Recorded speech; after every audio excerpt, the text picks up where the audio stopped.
Samahan niyo ako guys, ating akyatin ang Glenwood Caverns. So, bili muna ng ticket of course, and then para makasakay ng gondola, and then here we go.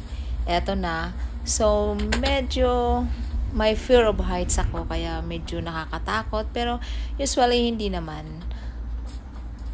Maganda sumakay ng gondola kasi makikita mo yung sa baba, and then as in yung view papunta doon sa caverns. So, eto na, yung malapit na tayo sa Glenwood Caverns. Makikita na natin yung mga exciting na sinasakyan.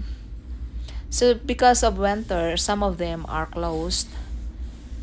And some are open. Pero hindi kami sasakay dyan. Usually, pupunta kami ng kuweba para makita namin kung ano ba talaga, kung gaano kaganda ang loob ng caverns. Here we go. There's some exciting. So, malapit na tayo.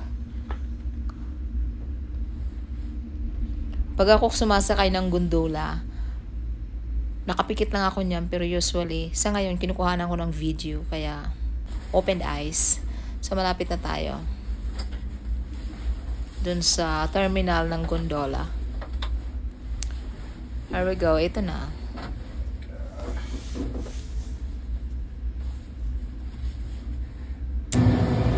Welcome.